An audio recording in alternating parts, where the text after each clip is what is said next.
back to the Oddass podcast. I'm your host, Jason. This is your other host, Taylor.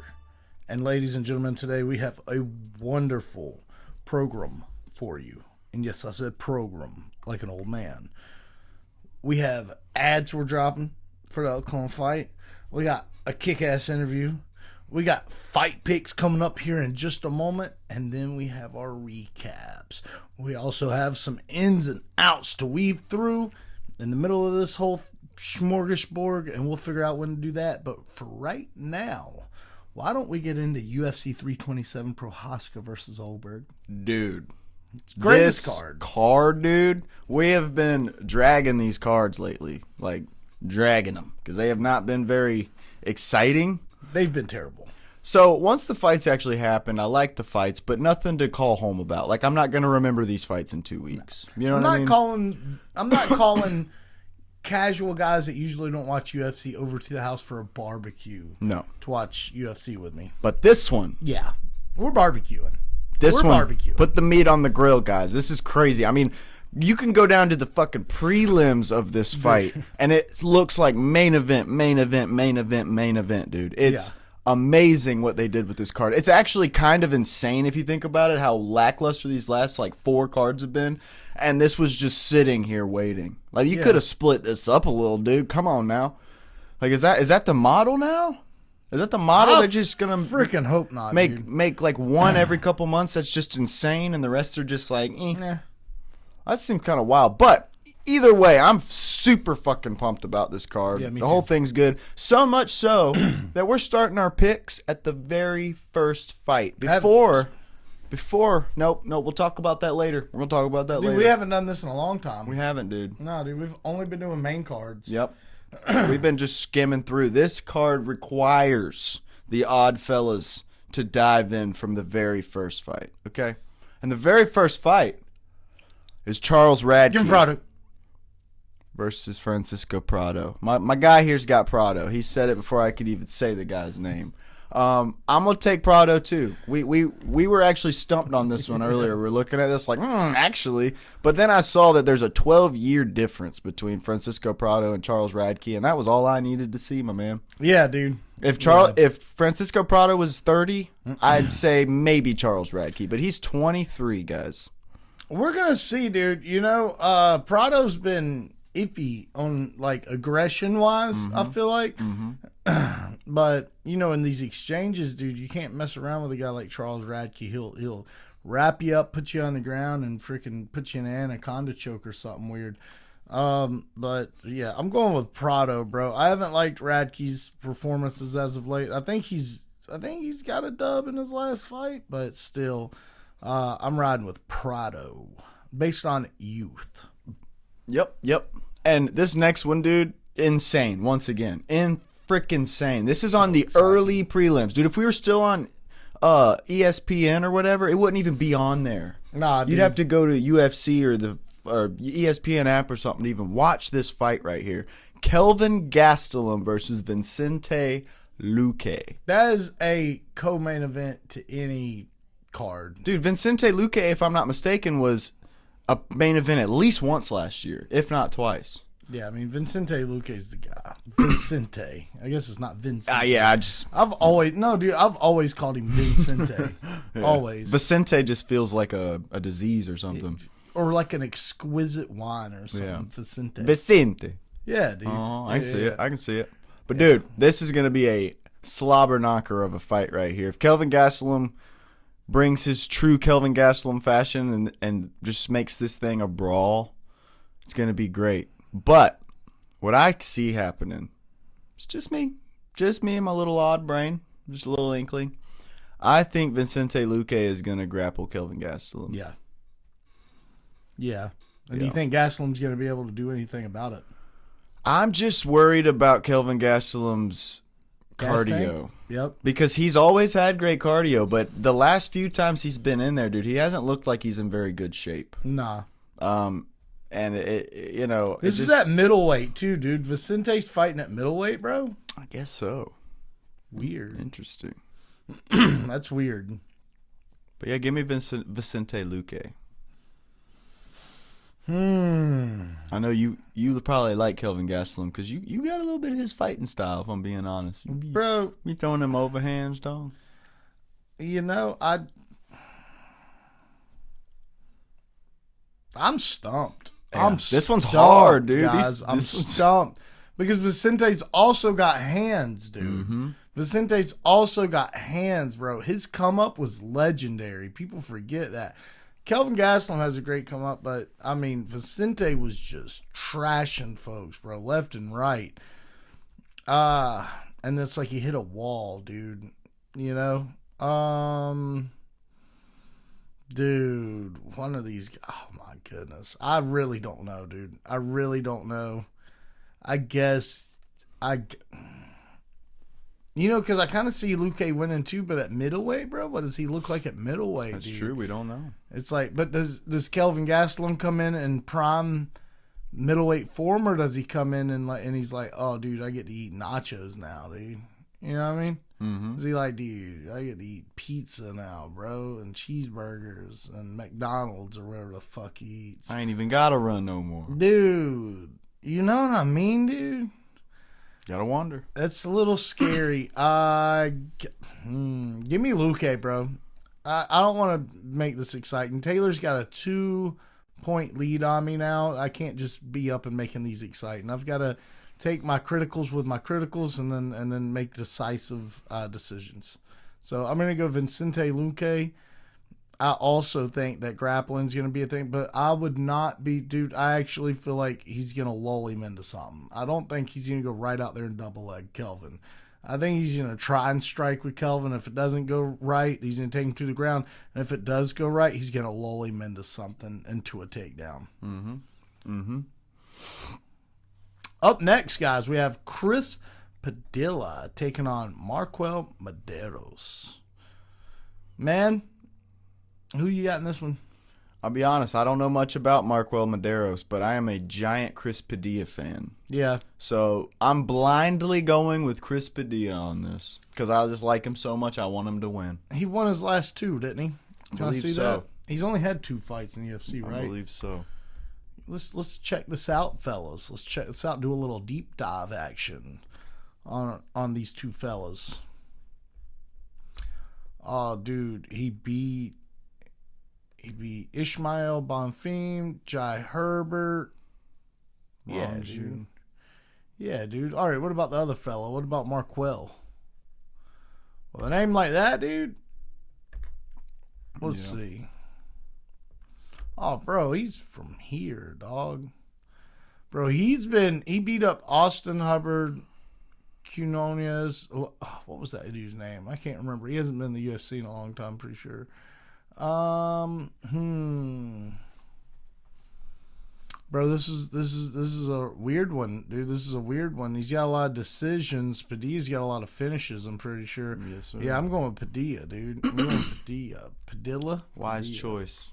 Is it Padilla or Padilla? I would say Padilla just because it sounds less ridiculous, but yeah. It could be Padilla. Yeah, maybe. Quesadilla. Up next, ladies and gentlemen, we have Tatiana Suarez taking on Lupi Godinez. Tatiana Suarez, who last found herself in a title fight, if I'm not mistaken. Have we seen her since then? I don't know. I'm not sure. I believe her one and only L is to the champ Shevchenko, if I'm not mistaken. And Lupi Godinez is coming up. She's tearing up through the ranks, tearing folks up. I can't remember if she's got on a win or a loss, but she tears folks up. Tatiana did not look good in that championship bout, though, bro. She did. I think the pressure got to her, man. Yeah, she's a great grappler. She's a fantastic grappler. But those hands just weren't there, bro. They're not there. And Lupi Godinez, she's got hands and she's got grappling. I think I'm gonna take Lupi. I like Lupi a lot. I do. I'm a big Lupi Godinez fan.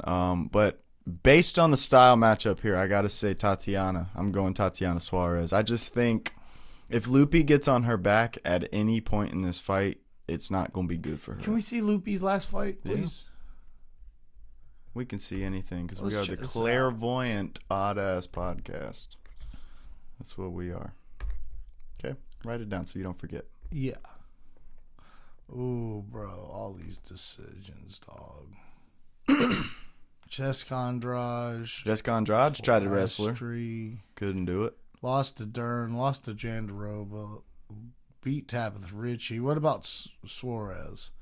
Let's see that, dude. I might be switching my pick here in a second, dog, because that wasn't the best looking. Nah. Oh, my gosh, dude. Decision. Well, she lost to Wei Li. She beat Lemos. Yeah, Wei Li. That's who it was. She beat Andrade. She beat De La Rosa. She beat Nina Nunez or whatever her name is. She's got finishes, bro. I think I'm switching up, dude. Can I switch up? Switch it up, dog. Yeah, dude. I think I'm gonna take Tatiana as well, dude. Because Lupi's just decision. Yeah, dude. if you can, if she can get you to stand with her, she'll probably win by decision. Kind of like Stylebender in some ways, you know. Up next, we have Matus Gamrot taking on up-and-comer Esteban Ribovic. This fucking fight, man. Oh, my gosh. This fight gets me pumped, dude. Yeah, dude. I'm pumped to see Gamrot fight Ribovic, dude. I love both of these dudes. I think they're both excellent competitors. But I'm taking Matheus Gamrot. I think he's going to wrestle him all 3 rounds. Dude, that's what I'm taking. All right, well. We're well versed on these known guys. Too. On these known guys. And you can take a licking because of that Dan Hooker fight. I kept saying that Dan Hooker fight is what I kept trying to say. But yeah, dude, give me Gamrot. I think the grappling advantage she's got is going to be far too significant of an advantage against Esteban. I mean, Esteban, I believe, has some grappling, but he's not like Gamrot. Nah, and he's mainly a striker. So if Esteban can keep it on the feet, he's got a good chance. But I just don't see it happening, dude. Yeah, Matusa's got power too. Yeah, he can throw power. him. He can throw him, dude. He can throw those mitts, bud. Yes, he can. You know who else can throw mitts? Kevin Holland and Randy Brown. That's right, they sure can, bro. And they're next, dude. How do you pick these fucking fights? Ooh, this is another one of those fights I've been wanting to see for a long time. I'm actually amazed we haven't seen it to this point. This seems like something that should have been put together a long time ago. Every one of these fights are so hard to pick, dude. If you guys don't normally watch UFC, you need to be watching UFC. You know what? We're going to go to the beginning of this. We're going to do like a disclaimer. Like, hey, guys, if you don't watch UFC, this weekend's the fucking weekend. Yeah. This is when you need to fucking tune in. Yeah. Fucking Kevin Holland, the Kung Fu Jiu-Jitsu wizard, taking on Randy Brown, Rude Boy. I'm talking about a striking extraordinaire, a guy that will put you to sleep if you even start to sleep on his prowess. You know what I mean, dude? Just make a minute mistake, something that a fly couldn't see with all 64 million of his eyes or whatever they got. Randy Brown's putting you out. Randy Brown's putting you right out. Kevin Holland, he's... Man, I really, I don't know, dude. This is another one of the ones. I don't know, because, right. Randy Brown, I feel like Randy Brown's got the stand-up. I just had a vision. Yeah? I had a vision, dude. What's that? Clip this. Put a marker. I'm taking Kevin Holland. Right. I had a vision. I think what's going to happen in this fight, I don't know when, but this is how I think it's going to go down. I think Randy Brown is going to catch Kevin Holland with a really good shot on the chin. And then I think he's going to jump on top of Kevin Holland, and I think Kevin Holland is going to submit him. Ooh. That's what I think is going to happen. It's a bold prediction, my friend. I know, and it's out there. I mean, it's out there. It's pretty wild, but dude, I see it in my mind's eye, dude. That is a bold prediction, my friend. See it in my mind's eye because I do see Randy Brown getting the better of Kevin Holland on the feet, and Kevin Holland wants to get Randy Brown down. But here's the thing: Kevin Holland's not the best at takedowns. No, once you get down there, he's dangerous as hell. But Randy Brown is gonna jump the gun and try to get on top of him, bro. Yeah, and he's hungry. I do, yeah, and he fights super aggressively. Like so. If aggressive Randy Brown goes out there and gets, he might end it in the first round just by body shots and just beating the shit out of Kevin Holland. But I think Kevin Holland's going to somehow trick him into going to the ground. I think he's going to submit him. You don't think Kevin Holland catches Randy Brown coming in and like angle changes, gets a hold of some hips, and just like throws that dude down? Like Oh, he can do it. would? He can do it, especially, and that's kind of why I pointed out Randy Brown being so aggressive. Being that Randy Brown is so aggressive, he could take him down. He has a better advantage, but he's not. Kevin Holland's not really known. That guy. Yeah, he's not that known guy, for just slamming motherfuckers. He's not that guy. I'm sure he's got it in him, but Randy Brown might bring it out of him in this fight, and that's just because of how Randy Brown walks forward and throws with reckless abandon. He's very calculated, don't get me wrong, but when he throws hard. And, you jerk a lot when you throw hard. You lose your vision. It goes like this a little bit, and, that's all Kevin Holland might need. But, yeah, I think I'm taking Randy Brown I'm taking Kevin Holland by submission. Nah, bro, take Randy Brown. No, sir. Randy Brown, No, bro. sir. I'm taking Kevin Holland as well. Up next, we have two legends colliding. Two legends that built their star power on the outside of the UFC, which is an extremely rare thing to happen. Not many have done it. MVP comes to mind. You know what I mean? You called this fight. Oh, dude, I'm pretty sure I did, didn't I? You did. On the podcast, you called this fight. You said, this is what I want to see next. Pitbull versus Aaron Pico. You did. You said that. I don't remember when, but you did say it. Listen, and here we are. Patricio Pitbull is taking on Aaron Pico. Both formidable grapplers, one in the arts of jiu-jitsu, the other one in the art of grappling, wrestling, and submission grappling. There is a difference. I don't care what nobody says. There is a difference. Both guys are probably the same amount of hungry. I believe Pitbull's a lot older than Aaron Pico. Can we look at that? See the age difference here? Pitbull has a lot of experience. Aaron Pico was taller. Yeah, dude, almost 10 years difference. Pitbull's got a chin. Does Aaron Pico? That seems to be the question. He's going to need it. That seems to be the question going into this fight is, does Aaron Pico actually have a chin or did he just get caught? Because, dude, I didn't see that. Did you see that spinning elbow coming? Mm-mm. I don't think anybody did. No. Aaron Pico definitely didn't.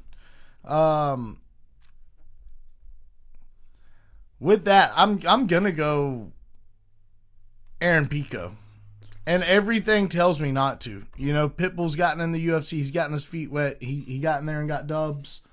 Aaron Pico has yet to do that. He got flatlined, but before he got flatlined, dude, remember what he was doing to Lerone Murphy. It's almost like he mapped out a win for Movzar because it was the same fight. That's true. Just with more technical striking. That being said, I bring to you our first differing pick. I will take Patricio Pitbull. I don't blame you. Dude, all these fights are like so 50-50. Both of those dudes look real good, dude. Yeah. In the UFC, so I'm just taking Patricio because. What if they kick the loser out? I mean. What if they kick the loser it could out? be, man. What if they just they put it on him right before the fight? They have Bruce Buffer announce it. Yeah. And special rules have been added to the fight. Nice. Like, what? Nice. What? Yeah, fuck yeah. That's so funny. Up next, we have Cub Swanson and his retirement fight taking on Nate Landwehr. Taylor, you have an interesting take about this fight. You want to lay it on him? Yes, sir. I am taking Nate Landwehr. I think that, first of all, Nate Landwehr is a little bigger than Cub Swanson. Yeah. I don't think Cub Swanson's really got much for Nate Landwehr. I think Cub Swanson is towards the end of his career. Nate Landwehr is posed to be the next Cub Swanson. So they're kind of fighting for that position. And they do this a lot in the retirement fights. They have the next Cub Swanson fighting the Cub Swanson to see him out.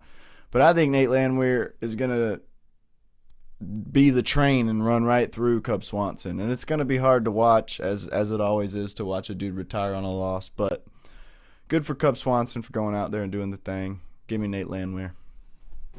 When's the last time Cub fought? Can we see that information? Bro, we have all the information that anyone could ever want, dude. I'd like to see that information. We have it. Dude, Nate Landwehr is definitely taller than he's more tall than like an inch more than Cub Swanson, dude. He definitely is. Like, it's not even, unless Nate was wearing freaking boots at the face-offs. here a little while ago. Look at that. It looks like Christmas. Green, red, green. Last fought in 2024. Bro, beat Darren Elkins, lost to Jonathan Martinez. Beat Hakeem Dawodu, lost to Andre Feely. Beat Billy Quarantillo, and he knocked him out. That was in 2024. That was Covington versus Gilbert Burns, if I'm not mistaken. Can we see that, if that's what that was? You know how fucking sick that'd be if I remembered that? Buckley. Oh, it was Buckley. Damn. It definitely was not Gilbert Burns. That was a while ago, I guess. Shit. Just looked like an idiot on the podcast. Maybe I might look like another idiot. I don't think Cub's going out like that, dog. Okay. I don't think he's going out like that, dog. But then again, you got Nate, who's a dog. We saw the height and the reach advantage that Nate's gonna have on Cub, and these numbers are wrong that we're looking at right now. If the same Nate Landwehr from the last fight comes in the fight, this Cub Swanson's losing. I'm taking Cub Swanson. And, you know, everything tells me to take Nate. Everything tells me to take Nate, except for this is Cub fucking Swanson. This is a guy that beat Dustin Poirier, you know? Mm-hmm. This is a guy that doesn't play games, man. This is a retirement fight.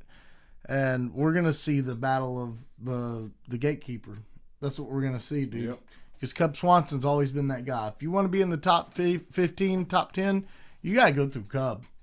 Now it's going to be Nate Landwehr. Yep. Whether he wins or loses this fight, I believe you're going to be fighting Nate Landwehr to get into that top 15. For sure.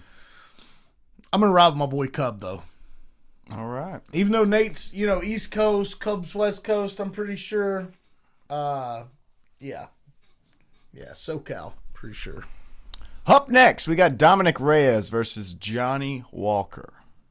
You want to do it at the same time, like in a 3-2-1 type category? 3, 2, 1. Johnny Walker. Yep. And we haven't even talked about these fights, guys. We didn't plan that. We just both knew what was happening. Yeah, Johnny's going to be acting crazy. You know, but Dominic Reyes looked fierce. He did. He always looks kind of fierce, though.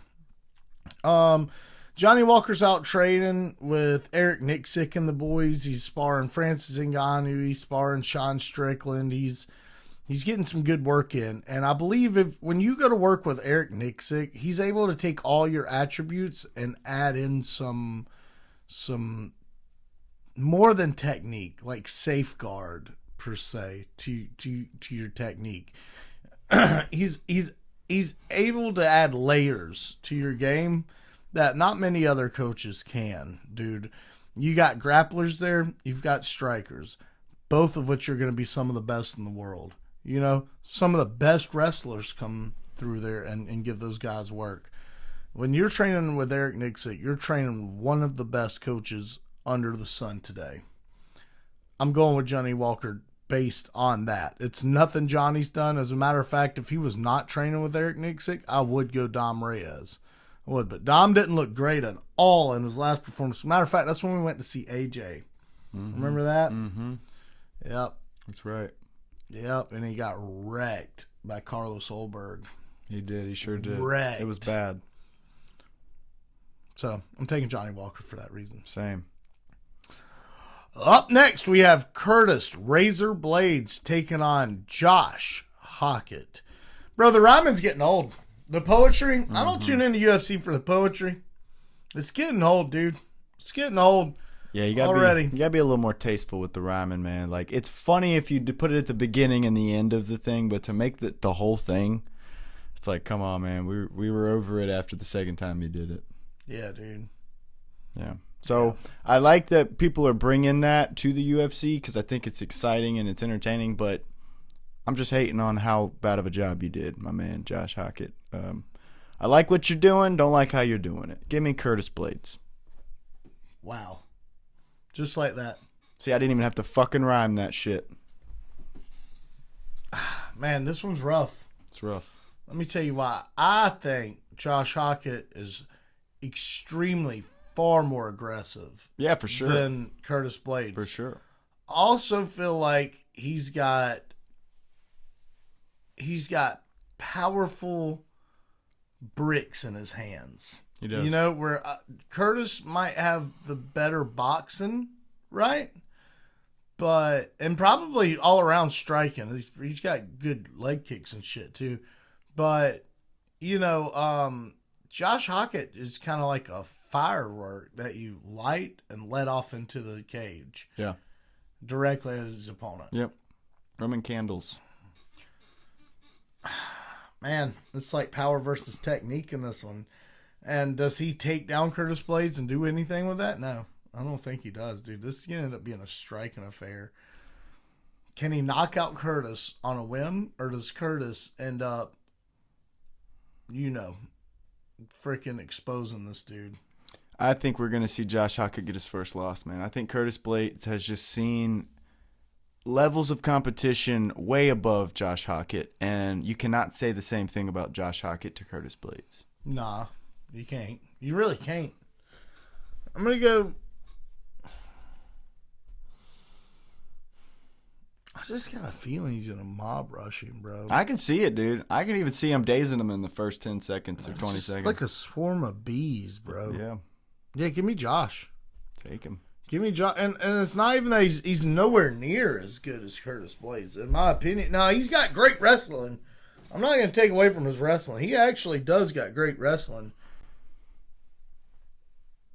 But Curtis is just all around a solid, probably the most complete fighter at heavyweight right now, with John Jones not in the mix.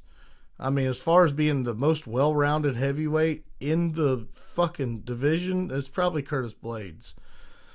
Does that swing my decision at all, bro? I don't know, because Josh is going to come out of there on fire, looking to finish that fight early. And what's going to end up happening is, what if Curtis, you know what he would have to work on? A jab. That's it, dude. Some leg kicks. That's all he'd need in his arsenal to beat this guy, I feel like. Because he's not taking him down. He's not doing anything with him if he gets him down. Curtis is getting up, or he's going to submit you down there. Yeah, give me Josh, though, bro. I'm just taking that on a whim. I don't even really care for this guy that much. And I actually like Curtis Blades, but I just feel like Josh is going to catch this guy somewhere in some weird exchange up against the fence. I really do. I feel like he's going to rush right over there. He's going to act like he's going to shoot for a takedown. He's going to come up over the top with an overhand right and just fucking sleep Curtis. Maybe. That's what I feel like it's going to happen. It's possible. Yeah, up next we have Azamat Mirzakhanov taking on debut into this weight class, Paulo Costa, who comes up from middleweight up to light heavyweight. I think we're picking different on this one, too. I think we are. Yep, you want to say it on 3, 2, 1? Yeah. 3, 2, 1. Secret Azamat juice. Mirzakhanov.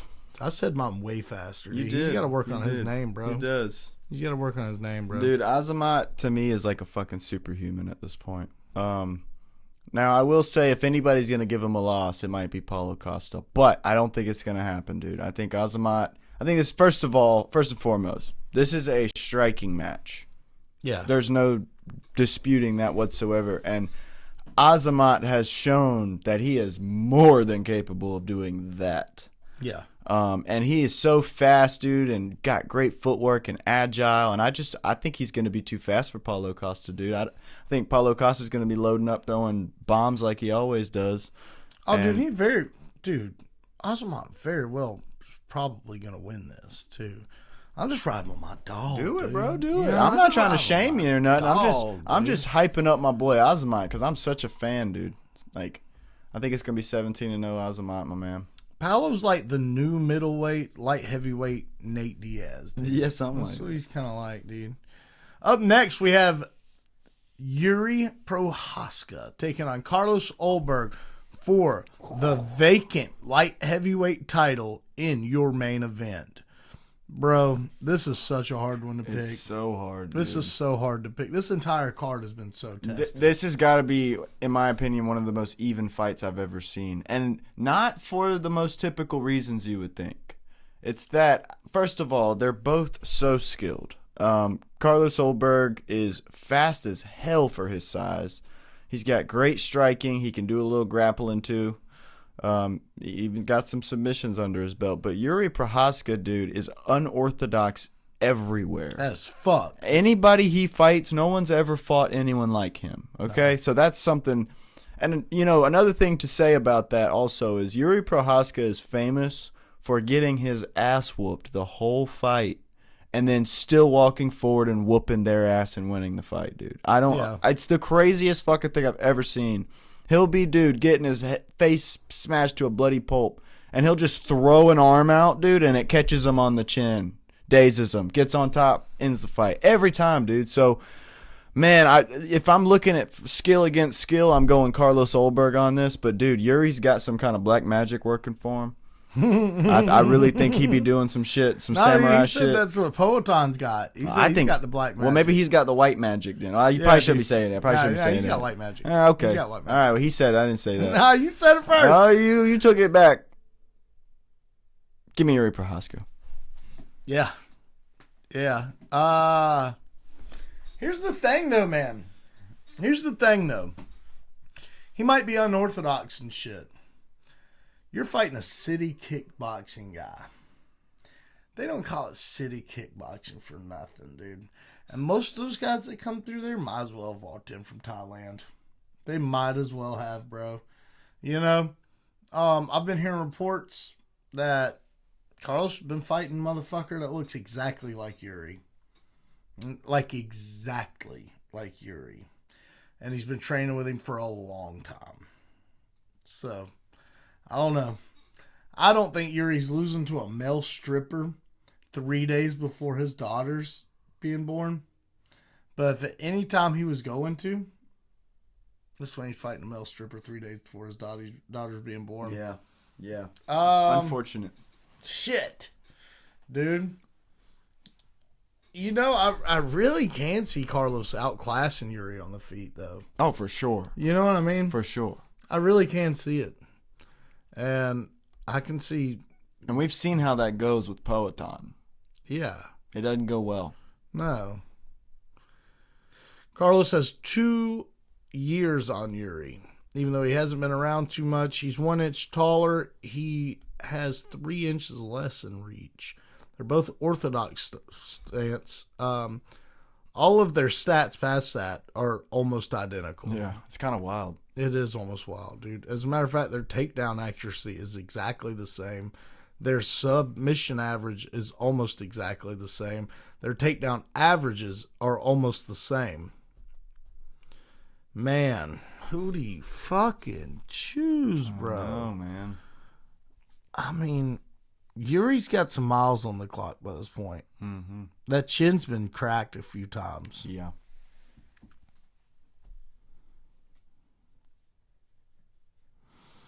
Motherfucker, bro.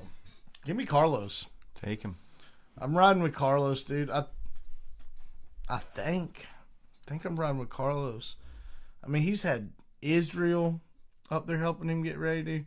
Could you imagine this guy? Like you come out with a leg kick, a solid jab, some angle changes. You know what I mean? Oh, I know what you mean. I feel like that's the key to beat Yuri. Could very well be. We're going to find out. We are going to find out. It's going to be an exciting weekend, though, ladies and gentlemen, because not only do we have UFC, and one of the greatest cards we've ever had the privilege of reading out, by the way, we also have DBX 6, where Rob Perez is taking on somebody Garcia. I don't know that guy's name. Hey. I know Rob. You know what? Before we get into that, yeah, why don't you tell him about our interview, dog? Oh, well, don't mind if I do. Don't mind if I do. Up next, guys, we actually have one of the boys. One of the Odd Squad. One of the Odd Mob, when we still called it that. We're talking about OG. We're talking about Day 1 A1, bro. You know what I mean?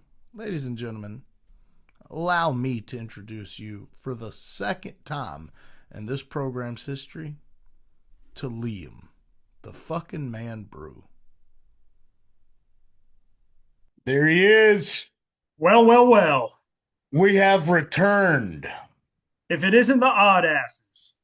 It's the Oddasses with the podcastses. Damn, you guys look good. Nah, bro, hey, you look good, dog. No, you look good, dog. That ceiling fan looks like heaven up there, bro. Like I'm looking into a portal to the afterlife. It's blowing some cold air on me. I run hot, so Hell yeah. keeping me cool.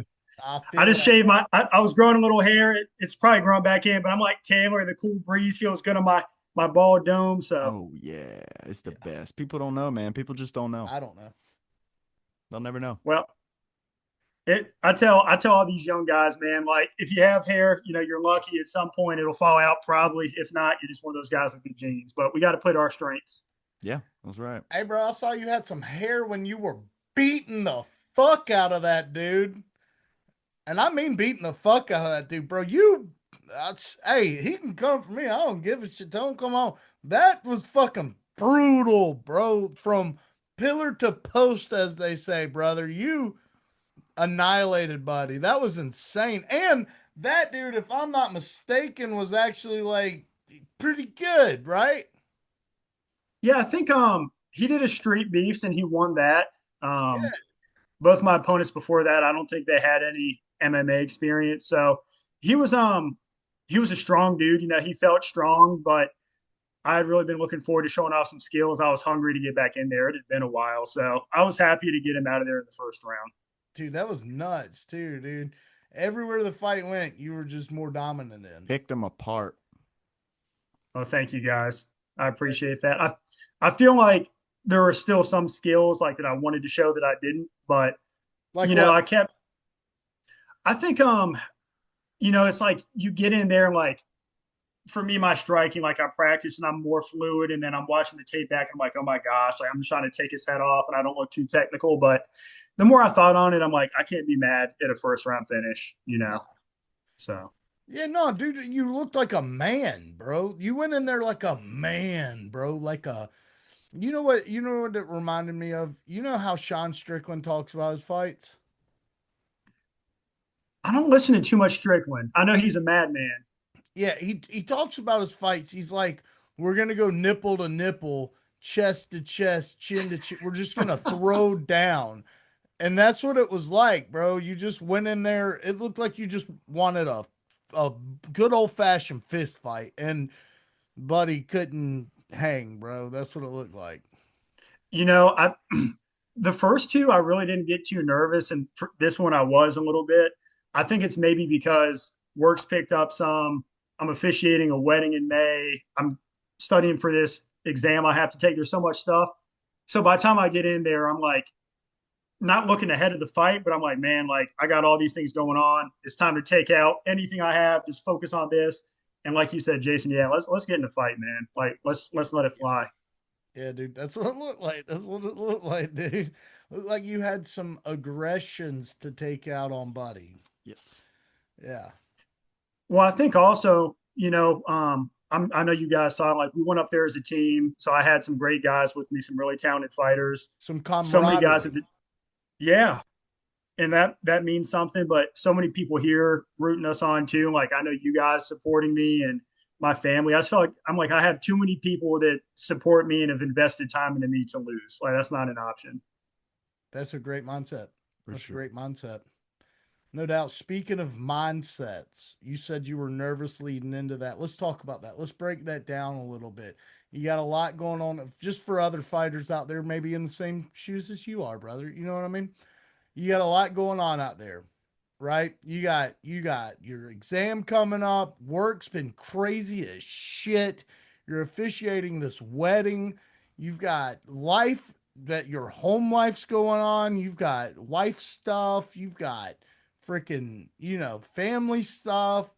And then you've got to go get in this fist fight. And not only do you got to get in this fist fight, you've got to win this fist fight, and it's got to be good. Walk us through how you mentally prepare for something like that. Yeah, I'm glad you asked because another thing that's been on my mind, and more will come out on it soon. But me and a personal trainer at the gym are making this combined program. He's doing a physical conditioning and strength portion with high school athletes, and I'm going to do a mental optimization and performance section of it also. So I'm going to talk about this some when we run our program. I think it'll be pretty cool. I'll have to keep you guys updated on it. But I 100%. think a big part of managing it for me was just telling myself it's natural. It's natural to be a little anxious. We're going to get in our underwear and try to fucking kill each other in there. Like, Yeah. that's not like, I think it's a primal thing, but it's not a thing that 99% of the population does. So it's natural to be nervous. Like, I accepted that. And I think, the more I reminded myself to accept that, it made me calm again. Yeah. Have you ever been in a fist fight in your underwear? Not in my underwear, no. I don't think I've ever been in a fist fight in my underwear, bro. Mm-mm. I've been in many a fist fight. I don't know if I could do it in my underwear. I'll throw that Hold on on, my but we bucket got to list. we got to press pause for a second. How are you guys? Taylor, I don't think I've talked to you since last time. Jason, I know we've been keeping up, but man, how are y'all? Excellent, man. I just got back from Florida, spent Easter with the family. Just been playing lots of solo gigs, trying to pay the bills with music. It's been going good though. Joined a new band since I last talked to you. Okay. Yeah, man. Everything's been awesome, really. It's been How was beautiful. was good weather when you were in Florida, or not that lucky? Oh, dude. So it was supposed to be raining the whole time, but we only had rain like a little tiny, tiny little like 2 hour section of the whole time we were there. So we got really lucky because if you know Florida, dude, it rains like every hour. I mean, it's Yes. crazy. Yeah, and you can't really time it. Like it'll say it's not gonna rain. It's still probably gonna rain. It's Florida, you know? Yeah. Just the way that the clouds move on the coast like that. It's just they come in so fast you can't even really time it. But we got lucky, man. We did a lot of exploring. Saw a bunch of old history stuff. Got a lot of good family time with my grandma and a bunch of stuff like that. And I just love St. Augustine too. That's one of my favorite places in the world because it's beautiful and historic and it's quaint. Cool. I've never Yeah, been to man. St. Aug, but if I ever go, I'll have to reach out to you for some Oh, recommendations. I got plenty, man. I've been there about 7 or 8 times now. I love that place. Neat. And Yeah, Jason, I man. know we've been keeping up, but anything you haven't told me, anything new or exciting that you've got going on? I was cutting down some trees the other day and started to cut into this tree, stopped because it looked really familiar, and about 15 foot beside it is my pear tree that's been there for ages. My grandma planted it like 35, 6, 7 years ago. And I think I've got another pear tree bud. I think I've got another pear tree. And I think I cut into it about that much. Uh-oh. So I spray painted over it to keep bugs and sickness away from getting inside of there. And hopefully she lives, man. Hopefully she lives. But other than that, just been clearing out the property. Got a bit of a coyote problem still going on, but we hope to fix that in ways that we can't discuss on YouTube pretty soon. And Got a truck? got a truck. Got a Sweet. truck. It's a four wheel drive truck. Sounds like a Mustang when you crank it up. It goes something like that. Hell yeah. And then what else? Oh, we're doing our first live event next Saturday. That's huge to me, dude. That's I huge. saw that. That's in South Carolina, right? Yep, Columbia. Right down the street, bro. Yep. At the Awesome. Berg at the Moore building in the South Carolina State Fairgrounds. Doors open at 5. Tickets are start at $40. And yeah, it's Conflict MMA. That is fantastic. Well, I wish you guys the best doing that. I know you are going to freaking crush it, man. And those fighters and that promotion are so lucky to have y'all there. Hey, Thanks, dude, man. thanks, man. That means a lot, dude. That Yeah. means a lot. Especially coming from you, bro. Yeah, dude. Well, 100%. You guys are the best. So I know everyone else is going to think it too. You're pretty damn terrific yourself, brother. You're pretty damn terrific yourself. Tell us, man. Tell us, man. So you've beaten this guy. It's been a little while, right? So you've had time to come home, decompress, get back into training, get back into work life. Are we already eyeing a potential next target? So funny you say that. Before I knew I was going to fight in March, because I put my name in like January, and then I didn't hear anything until late February. Derek hit me up and was like, "Hey, we have a name 3 weeks away." And I had been preparing because I knew it was a possibility, but I'm like, "Oh man, that's a mental shift." And I put my name in for May 2nd, UBG in Wilmington, um, because I didn't think I was going to fight in March. So after the fight, I got out pretty clean, and I was like, "Do I want to turn around in a month? Do I not?" And then Monday after, so 2 days later, I got out of the fight without a scratch. I got question mark kicked in the eye. You got like a pretty bad black eye. Like at first, I thought my orbital might have been messed up. And I was like, I trained so hard for this camp. I got so much going on. Just got this like minor tic tac deal. Let's just go ahead and take my name out. Like I can continue to focus on skill development, take care of this stuff over the summer. But I do want to fight again this year. So it will be some time before this year's over. Austin, did you gotta let us know when you do, bro? That way we can show up and show out, dude. You know what Oh, I mean? that's my bad. This last one. Absolutely. No, it is your Yeah. fucking bad, dude. I'll take that one. I'll Yeah, wear you that one. That's my fucking fault. yeah, dude. That's on you. Yeah. No, but for real, yeah, no, we need to know. We need to know, man, because we like being in the loop with these guys, man. You guys are a really good group of guys. We've created quite a bond with you guys, but not only that, when we go visit other people and we go see other people, we've only developed this kind of bond with I think one or maybe two other people, and it's not as close. And I'll say that. We developed a really strong bond with Julius Walker and the boys. Like really, really, really have. And if they were closer, I believe that bond would be a lot stronger, probably as strong as our bond with you guys, but they live so far away. It's not like we can just hop in the truck and drive up there like we can with you guys. Mm. And then another really strong bond we've created with BKFC champion Jessica Borga. She's really, really, really, really cool. I think she's probably part of the Odd Squad. How You much know, you guys keep up with BKFC a decent amount? a fair amount, a fair amount. I wouldn't say like, all right. I watch a little more than just the big events, right? Mm-hmm. Like if I see some guys on there that I enjoy watching, I'm watching. And I know more folks than the average individual Joe Blow that's not a BKFC diehard. You know what I Okay, mean? But I'm not watching BKFC every single week kind of guy. sure.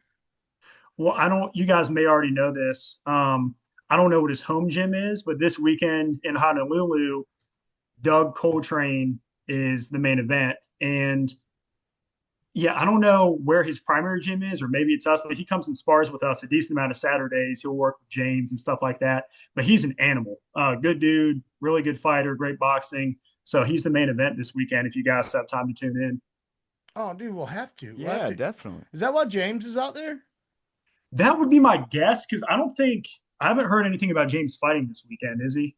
No. Mm-mm. No, but he's in Yeah. Well, Hawaii. that would have to be why. Yeah. Yeah. Brother James, dude. I fucking love that guy too. Yeah, James is cool as shit, man. What do you think about the whole title picture at 45 over there? It's a muck, isn't it? In BKFC, Yeah. all I know is they better give my coach a fucking shot. That's all I know. Yeah, dude. That's the What's baddest dude. That's one of the baddest dudes I've ever met. Like, it's crazy. We were talking about it the other day at the gym. Like if you, what was the topic? It's like I think who's the hardest guy to hit. We were talking about, but also like who you most afraid of sparring. If James wanted to mess you up, like I don't care if you're King Kong, James is going to mess you up. yeah. Razor You blades. know what, dude? I think he said that. I Yeah. think he said those words like, I'll fight you if you're King Kong. I don't care. Wolverine. Did he really? I think I so. swear I didn't hear him say that. I think he said that in those words on this podcast. Yeah, I think so. James Well, is that just super shows you it's cool. true. 100%. You know what? I'm taking my hat off for this because I'm starting to get fucking fired up, bud. All right, good I'm dude. starting to get a little fired up, dude. BKFC, right? At 145, the division's a muck, bro. It's a disgrace. As a matter of fact, it's a cesspool of sorts. I don't know if you've noticed. They brought in the European champ to fight the American champ, and I guess BKFC they don't judge their fights or score their fights based on a damage. parameters so much as like maybe their judges have accurate, up to date strike counts and stuff like that. Because I watched that fight a couple times, man, and the guy's gonna think I'm shitting on him. Kai Stewart, you know Kai Stewart. That guy, I don't want to shit on him because I don't know him, and this probably isn't his fault. When it comes to business side of things, I believe I've seen him say, hey, I've asked for you and they haven't given you to me, like to James on social media. So you can't put the blame on Kai. But what I'm trying to say is, from a neutral thing, and he'll think I'm talking shit about him if he sees this. From a neutral stance, so I thought the other guy won. I really did. And by the way, that doesn't help me if the other guy wins. There's so much of a lesser chance of James fighting for a strap, which is what I want, right? So for me to say that would be a detriment to what I want and what James wants. But Kai won, and we'll see. They've already bypassed James, though. At the end of the fight, they had two other dudes that had won their fights that night in the ring with Kai who were lesser ranked than James. And it's like, dude, what does that fucking guy got to do to get a title shot? He's been here longer than everyone else. He fucks up everybody that you put in front of him in brutal fashion. And, James always talks about his socials and all, but I don't think that should be, look, promoting the event should be what you do. If you get on social media and you share the shit saying, hey, look, this week it's BKFC, 98 and such is fighting, y'all tune in. That should be the max. Being the best in the world. Now, entertaining as well, that should definitely be a factor, the way you fight, in my opinion. That's just my opinion. But, as far as having massive amounts of followers and this and that, that's not your job. That's the promotion's fucking job to get people to watch. It's not just my fucking job. I'm signed to you exclusively. Exclusively. I cannot go fight anywhere fucking else unless you tell me to. Therefore, it is no longer my fucking job to fucking sit here and promote the fuck out of this and carry this shit on my back. I will help. I will not carry it on my back. That's my stance on it. Yeah, I think to a degree, like any major organization in sports, it's, politics game, but it seems like combat sports is more that way, than some other sports. And, you wouldn't think that. Like, you would think that combat sports would be the one avenue where it's like, let's let these guys let their fighting do the talking.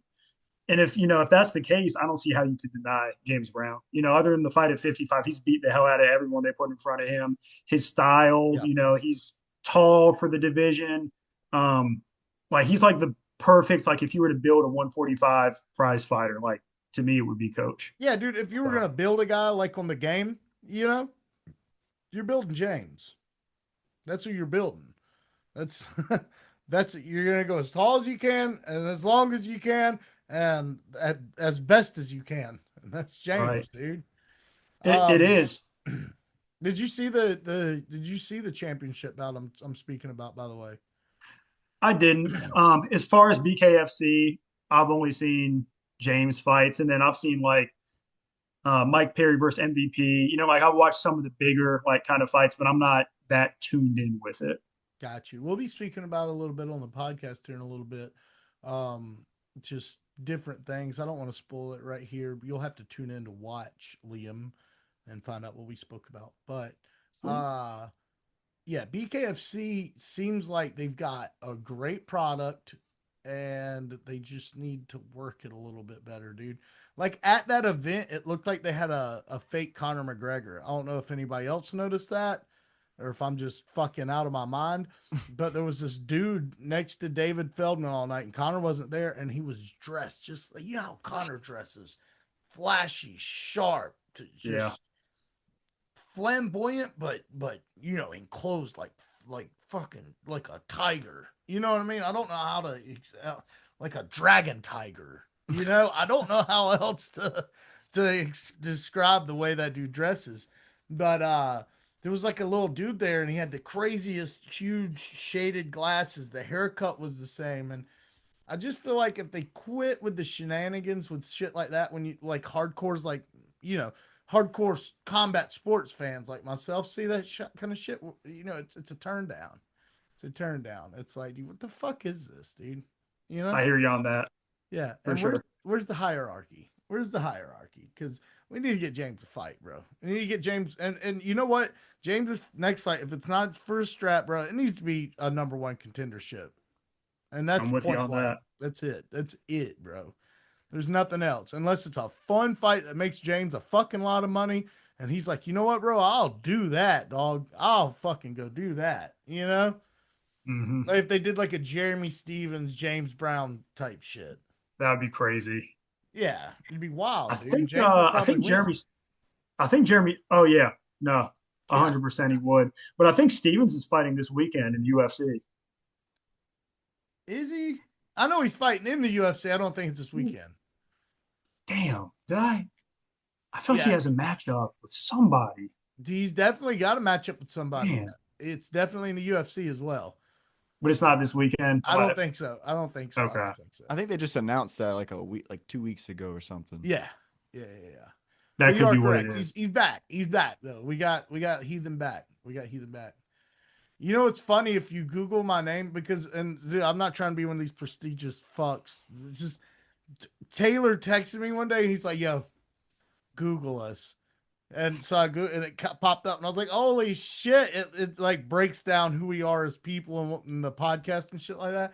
But Wow. it's funny because the same day I Googled my name, and the first thing that pops up, because you'll type in Jason Stevens MMA, and the first thing that pops up is Jeremy Stevens. That's too funny. Yeah, yeah, yeah, dude. But anyways, hey, enough about all that, dog. Enough about all that, bro. So we talked about the next step, the potential next step. How serious is this an injury? Didn't you say that you thought that something happened to your orbital? Yeah, I'll be fine. I'll drink a cup Okay. of concrete tomorrow morning and I'll chew on some nails and I'll be All right, good. That's all right. what Taylor does. That's what Taylor does, and he slips a little motor oil in there for some throat lubrication. Some digestion. Yeah, yeah, it works every time. yeah, yeah. 99% Works well for me of the too. time, it works every time. You know what I mean? Oh yeah. Is that an Anchorman reference? It absolutely is. That was beautiful. Gotta be honest, that smells like pure gasoline. Yeah, dude. But it's not. Great It's movie. fucking motor oil. It's motor oil. Big Anchorman fan. Big Will Ferrell fan. Yeah, I think he's great. I'm more into the dramas and like the psychological thrillers, but I mean, who doesn't love Will Ferrell, Yeah, no doubt. No doubt, bro. And unless there's something I don't know, fingers crossed, there's so many people in Hollywood, like honestly, like fighters, just famous people that are not great dudes that have some kind of scandal or like have done some messed up stuff. And I feel like Will Ferrell is not one of those dudes. Like he's just, God, I hope not, dude. hopefully I'm not missing something big, but I feel like he's just like wholesome, funny dude. I think you're right. I think you're right. Hey, you know what movie didn't look like it was going to be great, but it's actually fucking great? The new Anaconda with Jack Black. I watched that the other night too. That's great. Really? Have you seen it? No, I figured it'd just be kind of slop, but if you boys say it's good, I'll check it out. I mean, it's not gonna blow your mind, but if you like Yeah. old school, the way they used to make movies, just feel goody, and I mean, I like stuff like. I feel like Yeah. they don't make enough of that anymore. Just like goofy, feel goody, like '90s type. And the effects were great. Yeah. The effects were actually great. Like you'd think that it'd be, like you said, sloppy. I thought so as well. Mhm. I'm a fan of the original. Have you seen the original with Ice Cube? I haven't. Dude, now that one looks sloppy nowadays. Yeah. It looks sloppy Okay. nowadays, but I remember back in the 90s, that shit was fire, bro. Yeah. Sweet. Yeah, dude, you gotta check that one out. It's actually J-Lo's in it. Yeah. Fucking great, dude. Let's see, what else? Did you check out the alien stuff? I'm gonna be honest with you. I Oh, have not. fuck you, Liam! What the fuck, dog? Come on! Okay, so I'm notoriously bad. I'm one of those people. I'm not gonna say This that I guy, try my dude. best because I can try harder, but I don't like. I'll get sent reels from all my friends, like including you. And sometimes, like especially if it's a lot of them, I'll like skim or I'll look at one or two, but Putting the hat back um, on, dude. I don't watch. I cooled them down. I cooled them down, Taylor. Thank you, thank you, Uh, thank you. well, you know what? Actually, one of the ones you sent me, I did watch, but it Okay. was a while ago, and I don't remember what. But the other ones I have not. Okay. No, as long as you made an attempt, bro, because they're super long, and I understand that not everybody's got the time for that for real. Always like I was just telling him, a new one came out this past week. Bob Lazar was back on Joe Rogan this week, and it's a 3 hour long episode. Nobody's got 3 hours. Just it took me from that morning when they dropped it until like 9 o'clock that night to finish it because I was just busy. I was doing stuff and I'd play it when I could, listen to 15 minutes, do something else, and anyways. Right. But no, they're super good. You should check them out, dude. You should check them out. Um, do you think it's just do you think it's smoke and mirrors, the alien stuff, or do you think it's real? Like, do you I think think not do you think are aliens real, but do you think the fact that the government's letting this information out, do you think it's smoke and mirrors? Like, look over here while we do this, or do you think it's really like, hey guys, we got a fucking problem? yeah. I think my personal trust in the government isn't at an all-time high. So I'm not sure exactly what they've been letting out, but I guess I know this doesn't exactly answer your question, but to give you a similar answer to last time, I do think that there's life in the universe other than us. So it wouldn't surprise me like if there's something that's been around every now and again. So a little sprinkle of both, then, huh? I feel you, dude. I don't trust the government at all, dude. I don't trust the government at all. Nah, not even a little bit, dude. And I don't vote. I don't vote. That's another thing. This was the first time I've ever voted was this past presidential election, and I got to tell you, dude, the train wreck that is voting and then actually, before you vote, it's like most people in the vote line, and we don't get political, so we're not going to get political now. I'm just going to explain this process. Most people have like a team, it feels like a football team.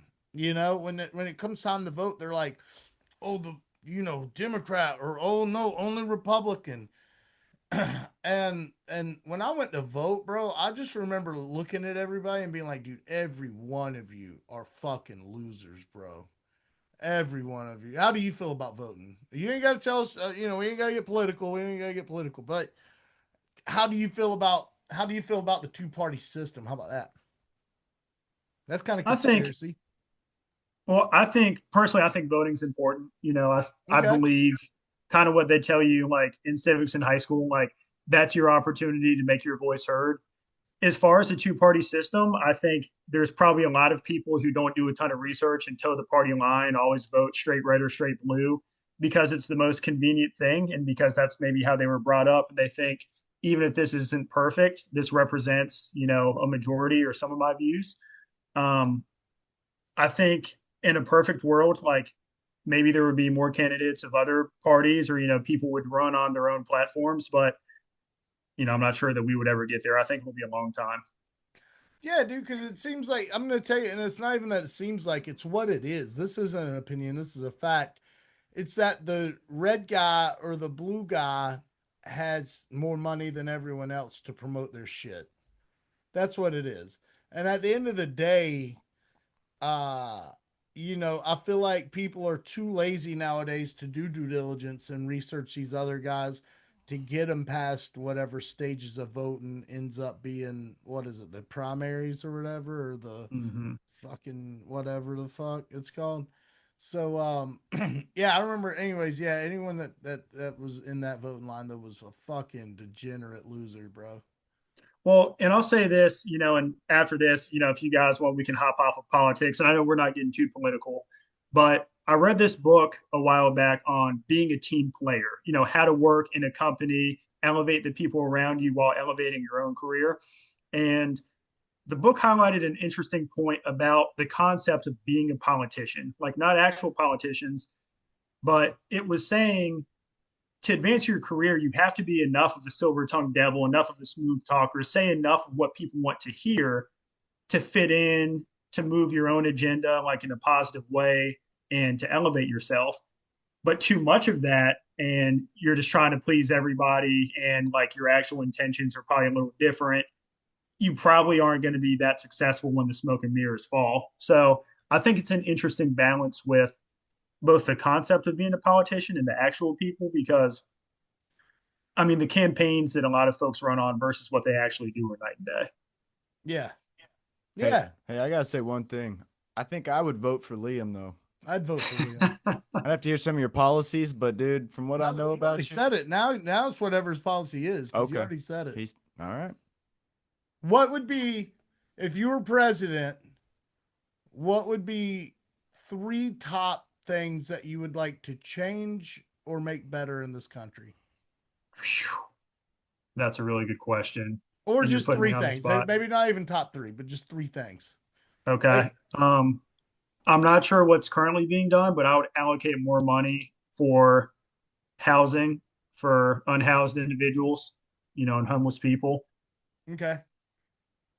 That would be number 1. I know there's a decent amount of that in Wilmington. So that's like in my direct like community that I see. Yeah. I think I would have to say number 2, public education. Like I would try to pour more money into that. Make sure that, number 1, safety, but that kids are getting a meal when they're there. Kids are learning I don't want to say the right stuff, but they're learning like a proper education. They're not behind, they're getting instruction. Say it, dude. It's the right stuff, dude. It is. Yeah. That's what it is, dude. Well, the reason I wanted to shy away from that is because when one person says the right stuff versus another person, it might mean something different. But, and I guess number 3, Wait a minute. Let's piggyback on that last thing you said, and then I'd like to piggyback on the other thing after you say your third thing. In school, you're supposed to learn. You're supposed to learn skills and trades and ideas that will help you succeed in life. You're not supposed to learn opinions. You're supposed to learn facts. So I feel like it is a right versus wrong thing. You know what I mean? Whether it's Republican or Democrat or religious or whatever, and I'm a religious guy, but this stuff should not be in schools. I feel like, I'm sorry. I don't think it should be. I think you're supposed, hey, listen, we're going to fucking go read. If we're learning science, we're learning science. If we're learning history, we're learning history. If it's algebra or math or whatever, that's what we're learning. There's none of this other garbage. But, I think one of the big things is just financial literacy. Like, yeah. I'm sure that, I took like civics and economics, but there, like I work with a lot of teenagers, young adults, and I don't think that there's enough education on that. How important it is to pick maybe the right majors, like what kind of career options are available to young adults. I know I've blown through a lot of money when I was in my early 20s and late teens. I wish I could have that back, but I've learned over time, like it wasn't from something necessarily I learned in school. Yeah. And maybe some of that was on me. Maybe I was a little too thick-headed to listen, but. Yeah, dude, some of that was in me, dude, in my nose and in my lungs, bro. Not really on me, but what I mean. I know I had that money back. I promise you that. I hear you. I hear you, man. Yeah, I know I touched a little bit on being a bouncer last episode, and I didn't tell any crazy stories, but when that was in its heyday, man, we made so much money every weekend. It was ridiculous. If I had a fraction of that back, I could probably, I don't know, do something good with it. Start a Roth IRA. I got one of those rolling. I haven't contributed in a while, but we'll get back. Let me borrow about $2-3, Liam. You got Roth. Hey, you know what though? I legit do have a good idea. Then we wouldn't have to be the president to start this. Okay. As far as helping folks in need of shelter or something like that. Now, it would lead into shelter, but to start with, one cool thing that I've always thought about doing is starting a program where you already see it in certain states and cities where you can hire homeless people for the day to like clean up the area, pick up litter and trash, clean up graffiti or, abandoned homes and stuff like this. And then just kind of, keep a checklist system of like, okay, they've done this many days. Now they get upgraded to this. And now they've done this much. Now they get upgraded to that. And what I mean by that is like, you go from like, all right, you're homeless. So we're not drug testing you. We're not keeping track of you. If you're not here in the morning at 7 a.m. when this truck leaves, we're not worried about it. Do you?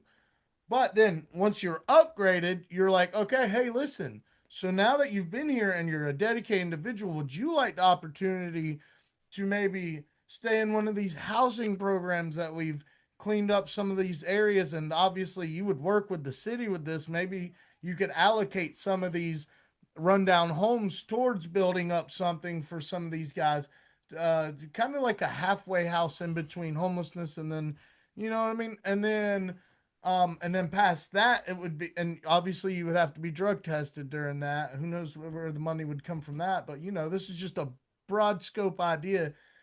And then past that, it could be like, all right, hey, you are a fully functional person. You've not failed any drug tests. You've been to work all this time on time. You've been paid and not been immature with it. What do you think about setting a goal where when you move out and get into your own place, you are official supervisor here, and we'll provide benefits like legit PTO, insurance, and stuff like, you know what I mean?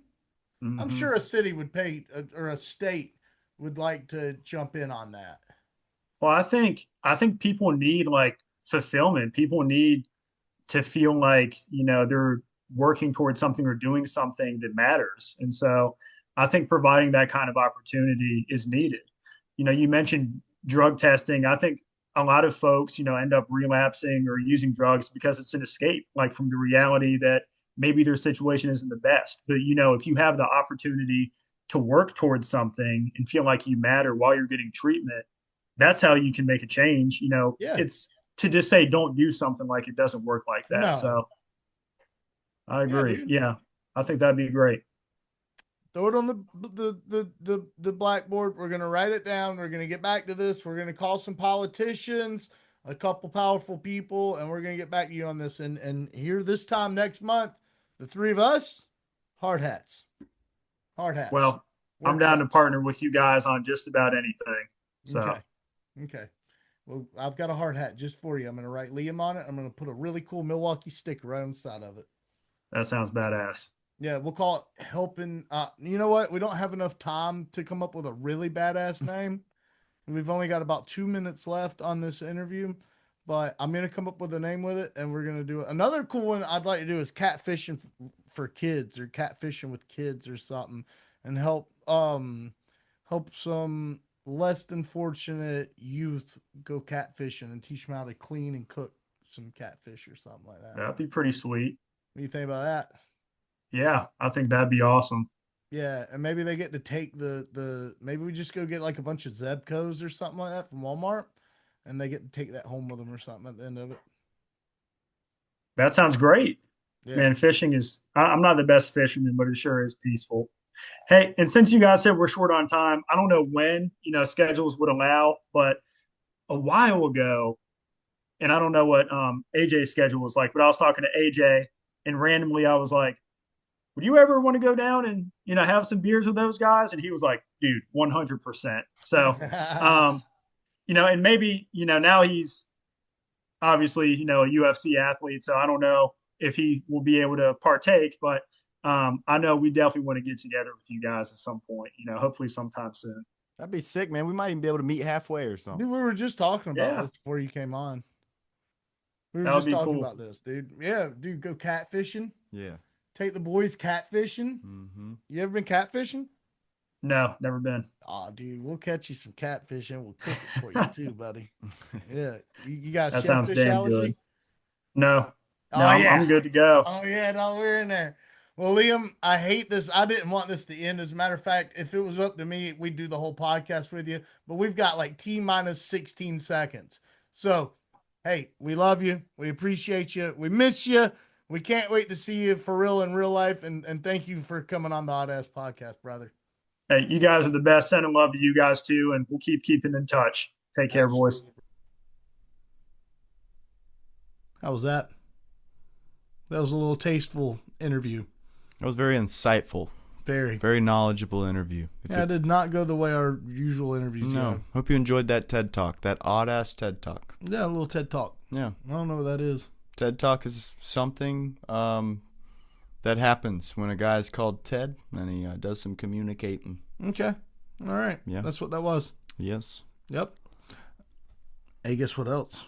What? PFL's got a really good card going on and nobody's going to watch it. Yeah. Yeah, man. It's just funny, too, because when it popped up, I saw it. I was like, man, I kind of want to watch that. And then I went and looked, and it said ESPN2. And I was like, fuck, I ain't watching that shit. Nobody's watching it. I'm not watching that shit. I'm not going to go to a stream website and type in PFL. You know, the stream people would make fun of me. They're if I probably did not that. even on there. They would make fun of me, dude. Yeah, they would. That's like going on a stream. Never mind. They would make fun of me. Yeah. They would. Yeah. I don't illegally stream videos, but if I did, I would watch this fight card. Maybe. I don't know, because we also have BKFC going on in Hawaii this weekend. We also have DBX 6 going on, and wherever they are, it's going to be sick. Rob Perez is in the main event. A couple other notable names on there. You know what I mean? Yeah. I wonder why they won't tell us where they're going to be. Because their website kind of sucks a little bit. It sucks real bad. Yeah. Yeah. Yeah, it does. I'll tell you, though, I'm real pumped to see this Progress guy. Tell me about him. Well, I believe he's like 7 foot tall. Yeah? And he's in the middleweight division fighting this dude who's not 7 foot tall. Yeah? I'm very interested to see how that goes. It reminds me of the early UFCs or the Prides. Yeah, dude. You know? What if he comes out there with one glove on? Yeah, one of those spectacle fights. Yeah, I'm actually kind of intrigued.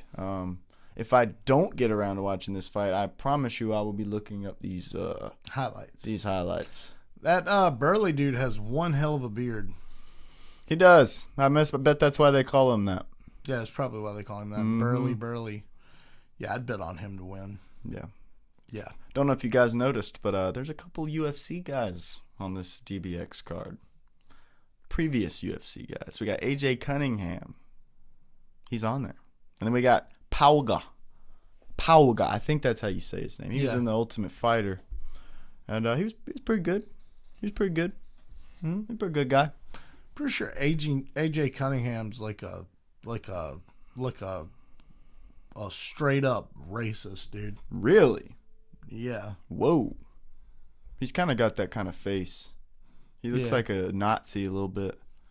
I mean, you know, like, he just kind of looks like a racist. He does. And not only that, but if you follow his social media, he's got some interesting takes about skin color and people. I'll make sure to not do that. Yeah.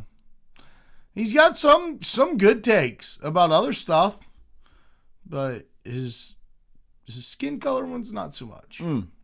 Yeah. Very interesting. Shots fired. Oh, no, dude. I'm not fighting AJ Cunningham. No. I'm not fighting that dude. No. That dude's insane. No. I didn't say punches thrown. I said shots fired. We shoot. We shooting out here. Yeah. See, Yeah. 3 in a row. Can't wait. Why Third stop? podcast in a row. Why stop now? Yeah, might You as know? well. We've already set the tone. We've let everybody know. We told Liam we weren't going to bring this up about the Coyotes, We did say that. but we can bring it up about the Cunninghams. We can. Yeah. We really can. I bet that dude can fucking fish his ass off, though, bro. He looks like a fisherman, a racist one. Yeah, I bet he could fucking snatch a snapping turtle up by the tail, bro. Yeah. He's got a Confederate flag fishing You know what pole. I mean? Oh, for sure, dude. I'm talking about fucking letting that thing fly, son. For sure. Yeah, I bet that dude could smell a catfish from 8.5 clicks away, dude. Dude, 9 even. Yeah. I'd say 9 clicks. It might be too much. I don't know. Hey, off topic. Did you see that Pedro Munoz is leaving the UFC? Yeah, dude, I saw that. Pretty interesting. He at least asked for his release. Yeah, he did it in a nice way, and he was just like, Yeah. "Look, guys, I'm not really making the cheddar I could be making." Sean O'Malley knocked him out. He did. He sure did. Sure did. So yeah, interesting. After 12 years of being in the UFC, he's like, "Guys, I kind of want to go." Where do you think he ends up next? Could be PF. Well, whoever offers him the most money. I don't think it's a money PFL. thing. I think it's a money thing. Do you? Yeah, I don't know who offers what. I just think he wants more money because he's not gonna be on the top. The division he's in is stacked beyond stacked. BKFC, bro. You think so? Yeah. BKFC, Pedro Munoz. And I believe he'd actually do good in there.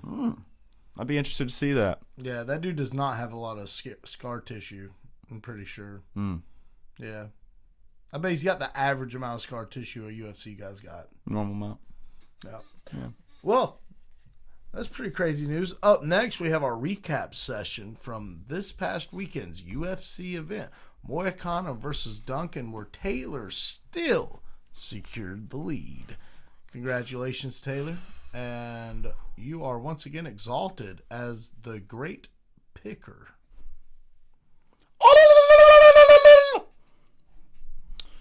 I rest my case.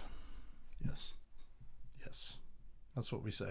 So it's dry cleaning, cleaning the lawn, That's right. cutting the lawn, weed eating, bush cleaning, clean the garage. Got to be honest though, I'm gonna miss doing those things, man. You know, You can do them. It's been 6 months I've been doing that kind of stuff. Oh, at dude, you can do them. your house and stuff, man, and it's become part of my day-to-day routine. You can still come do them. Well, and now I'm not even gonna get to do my own. You know what? I'll come do yours. You go do mine. Seems like a waste of gas. I think you should just do both of ours. That's what was going to happen. It's only fair, dude. Yeah, that's what was going to happen. It's only fair. It is only fair. It is only fair. I mean, you've been doing mine for like, what, 9 months? Yeah, dude. I had to get a new lawnmower blade. Yeah. Ruined it. Your place ruined my lawnmower blade. Because, you see, the thing about his place is he lives on land, and a lot of it's not cleared, okay? So he used this opportunity to have me come clear the rest of his land.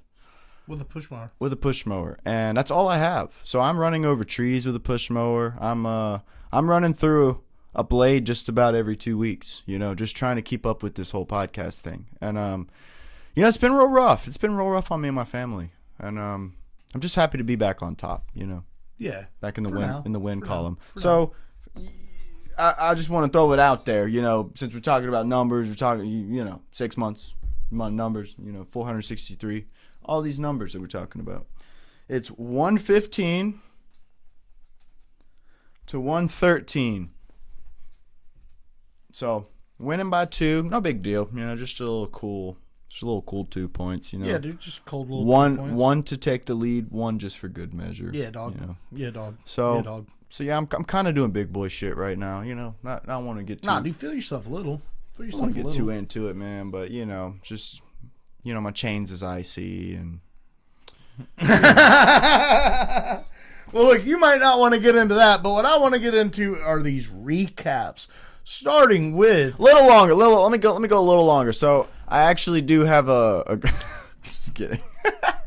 oh, you know what? I mean, you're the guy now. If So I I can't like rebuttal. If I you could have know? contained my laughing, I could have made a really good one. But nope, we're moving on. So first we got Guilherme Pat versus Thomas the Train Peterson. You got what you wanted. I got my revenge, baby. Yeah. You know, sometimes you talk to the Lord and the Lord talks back, baby. That's what happens. I'm gonna tell you what else happened. Guilherme didn't want to get taken down. That's right. That's what the fuck happened. He wasn't bouncing. He wasn't quick. He wasn't agile at all, dude. He didn't want to get taken down. He thought Thomas Peterson was going to come out there and just double like the fuck out of him. That first round, dude, I thought Guilherme was taking it. Yeah, dude. But then, dude, after he's threatened that takedown a few times, or he got it, I believe, once or twice, Guilherme, dude, just totally lost all of his aggressiveness. Like, he wasn't throwing nearly as much. If he would have thrown more, dude, he probably could have had that fight. But he was frozen in fear, dude, from that takedown. You notice that those judges gave him a draw? A 10-8 at the last round was 2 10-8s. Oh, I didn't notice that. Yeah. Wow. Yeah. They had Guilherme Oh, no, they didn't. How the fuck did it end up being 29-27? He won two rounds. He won the. It'd be 29-28. So they did give him a 10-8.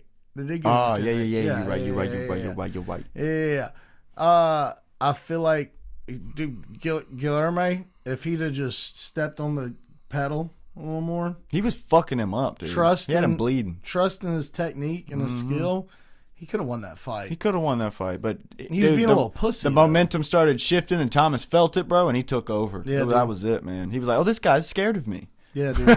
He was, I'm taking him down right now. And I don't know why it took 3 rounds to figure that out, but it did. They did. But when he figured it out, he went after him, bro. He sure did. He went after him, dude. He jumped on that dude like white on rice. White on rice, dude. And then what did I say? What did I say, though? You said some words for sure. Double leg him, take him down, and ground and pound him through the canvas, into the concrete, past the rebarb, and under the dirt. And that's what won him the fight. That's right. That is what won him the fight. Sure did. You know what I mean? Very well did. So, good job, Thomas. You know, and I was happy to see it, too. Don't think I wasn't happy to see that. You know? There's a couple things I couldn't talk about that I told you off the air that, you know. But, you know, I was very, very excited to see that. But like I say, when I'm watching these things, I don't think about that scorecard. I mean, you know. Our game, I don't think about it. I do. It burns in my memory No, the it entire doesn't, time dude. I'm watching it. Does it really? I said, ooh, Jason picked that guy. Okay, all right, I got to lock in right here. I got to fucking dude. lock in. I got to give all Like my you got willpower. a parlay on it? Yeah. Nah, dude, I don't. I completely forget about it, as a matter of fact, for a little while. Makes it fun, man. It does make it fun. But, dude, when Thomas Peterson just started hammer fisting this dude and elbowing this dude in the ground, I was stood up in my RV, fucking just, yeah! Fucking having a good time, Hell dude. yeah. Having a good time. Up next, we had Jose Delano, who took on Robert Ruchala. I had a feeling, dude.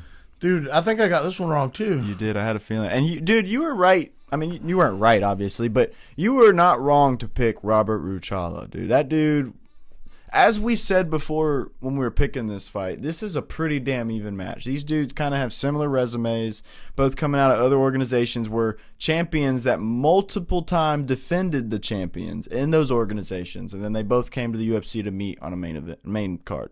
Yeah. So this really could have gone either way, but something about Jose Delano's resume, dude, just stuck out to me, and I was just like, I think this guy's got it. And, you know, I believe he might have even been an underdog, but that dude went out there and made it look easy, bro. Yeah, bro. He was a step ahead of Robert Ruchala the whole time. And All Robert the Ruchala was a dog, bro. He stayed in that bitch. All the way. Bleeding all over the place. But Jose was just one step further, man. This is a good fight. It was. This is a good fight. It's a great fight. That scorecard does not tell the story of that fight. No. I mean, It was a bloody mess. it kind of does, I guess, you know, because Jose Delano was clearly winning, right?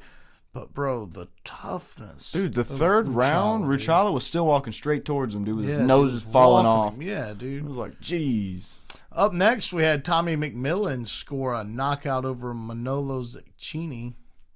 Bro, Tommy's got to tighten the fuck up. He does. We said this the last time.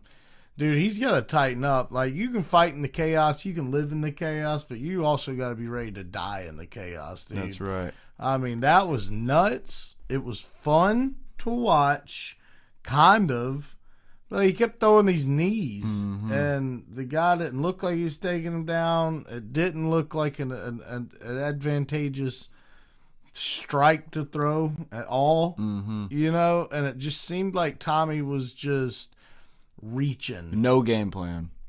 Yeah. It just seemed like he was just going out there like, I got to get a highlight finish. That's all he was saying. Bro, he can't do that against someone like, let's say you go up against a Nate Landwehr. You ain't fucking doing all that to Nate, bro. Nate's gonna knock you out, big dog. You ain't doing the chaos shit with Nate either. Ain't tell him Nate's gonna knock you out. Matter of fact, if Nate beats Cub Swan, you know what? Even if he loses to Cub Swan, next fight I want to see Tommy McMillan in, Nate Landwehr. Yeah, that's a great idea, dude. I would Yeah. like to see that. And they both have similar like dog styles. Yeah, dude, you know? exactly. I like that. Such a good one. Yeah. Up next, we had Ethan Ewing taking on Rafael Estevan. We both had Ethan. Yeah, dude, he made it not look close. Nah, dude. Ethan is a beast, dude. I am a huge Ethan Ewing fan at this point, dude. He's proven time and time again he belongs to be in the main card. I mean, emphasis on the main card. Do not put this man on no undercard into Apex. If you do that shit, I swear I'll be pissed off because this man deserves to be main event very soon. Very soon. Yeah, I mean, he's got to prove himself a couple more times, but they haven't put him up against a single chump, dude. And he's just making them look like chumps, bro. I want to see him fight somebody ranked. Yeah, right now. Yeah, I don't want to see no more like up and coming contenders. You're gonna do that, and he's gonna end up killing all your contenders or your up and comers. Dude, he's coming up like kind of like a Hamzat did. Just like making these good dudes look not good. Yeah, dude. He reminds me of Max Holloway after he lost the belt to Volkanovski. And he just went through and tearing motherfuckers up, dude. And they had a problem getting people to Volkanovski because Max was already just murdering them. Chewing through them. Up next, we have Abdul Rahman Yakyaev taking on Brunson Ribeiro. Hey, dude, what'd we say? We both said Yakyaev. Yeah. And, you know, I became a Yakyaev fan in this fight. But I got to be honest, I have to turn that shit off right now. Have to turn it off. Turn it off right now. It's done. I'm not a Yakyaev fan anymore because the man is in the target zone of our boy Juicebox Julius Walker. All right? And that's not somewhere you usually want to fucking be. All right? Because behind him is the fucking Odd Boys. The fucking Odd Mob! That's right. We'll throw down, dude. We might get fucked up. But we'll take that fuck up while we'll distract them. And Jules come around there and hit him with a chair. West Coast gangster. Yeah, West Coast gangster. I'm an East Coast gangster though. Yep, but yeah, no, we definitely got to distract him and let somebody hit him in the head with a chair though, because he's bad. Mm-hmm. That's bad news. Yeah, you know what we should do? We should get up there and jump on his back while he's fighting. You know, just maybe we shrink ourselves. I don't know. Bite him. He's from Turkey, bro. He is from Turkey, dude. That's scary, dude. Yeah, Turkish man. That's scary, bro. No, but Juice is gonna figure that dude out. He's got that dude's number already. For sure. Why do you think he jumped on it so fast? I think just, what are you talking about, Juice or this guy? Like Juice. Well, Juice wants to fight the top, bro. That's I know why. he wants to fight the best of the best, but like so fast, dude. Like, well, he just had. Well, yeah, it is pretty fast. He did just get KO'd. I don't know, man. I think he's trying to bust moves, man. I think he's getting a little. Well, he's not getting older. He's 26 or 24. He's not getting older. No, that's actually. he's like 27, isn't he? Something like that. He's way younger than us. He's young. Yeah. But no, it can't be that. Maybe it's maybe he's just trying to collect that paycheck, dog. Have another kid. That's a family man. That's a family man, big dog. Yeah, maybe. Mrs. Walker probably sitting over there talking about, hey, look, I kind of miss having a baby around. He probably like, oh yeah. Or maybe little baby Juice Box needs some new shoes, man. Maybe baby Juice Box need more Juice Box. Maybe more Juice Box. Yeah, that's right. Either way, we are preemptively making that pick for that fight. Abdul Rahman Yakyaev versus Juice Box, and we're going Juice Box. That's right. So, no mistakes. Just so you guys know. You got to pick inside of a recap. That never happens. Up next, in the co-main event of the evening, we had Verna Jandaroba taking on Tabitha Ritchie. Went about as we expected. Yeah, and I almost took Ritchie. You did. You almost did take Ritchie. I did almost take Ritchie. Bro, Verna's just a force to be reckoned with. Bro, it wasn't even close. You can tell Tabitha was trying some shit from the Mackenzie Dern fight. You know what I mean? What rounds did Verna lose? Maybe the ones where she got Tabitha down and Tabitha was like elbowing her from the bottom. I don't even know how to.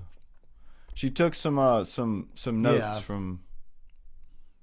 Yeah, she did. I don't even know how to find 8 minutes of control time in a 15-minute round. 15-minute fight. Mm-hmm. It's more than half the fight. She had that girl down. Pretty wild. 26 significant strikes to 37. And Tabitha took her down once. That's pretty wild. Yeah, that was pretty wild.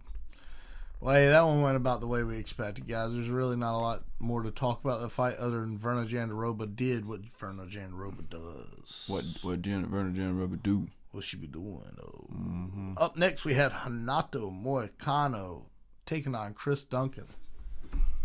You called it right on the money, bro. You did. What'd I say? And, dude, not only did Renato Moicano win this, he won it in every way, dude. He was winning on the feet.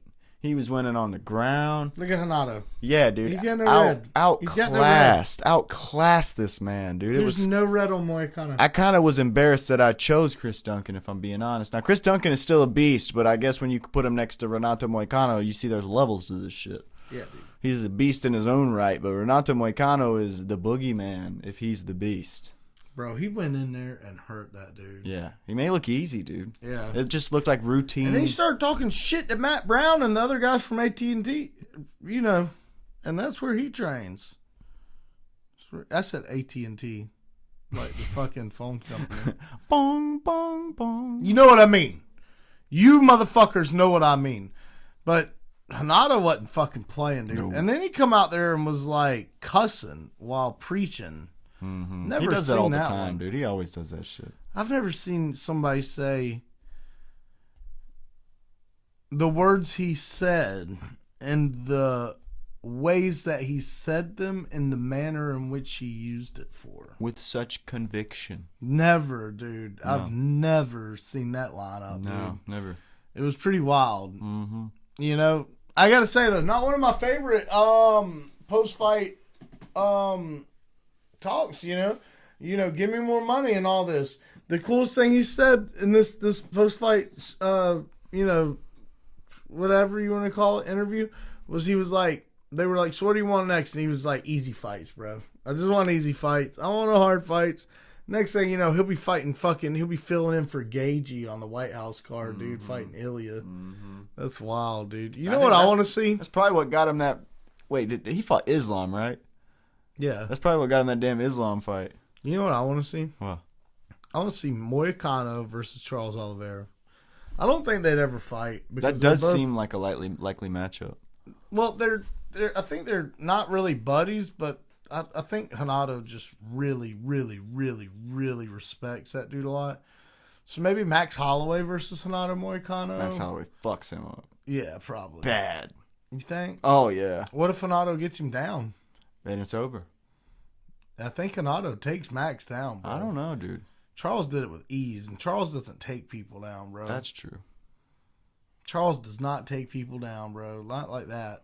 I don't know, man. I'm with you, though. I'm with you. Like, upon surface level review of that, I'm like, dude, Max Holloway dog walks him.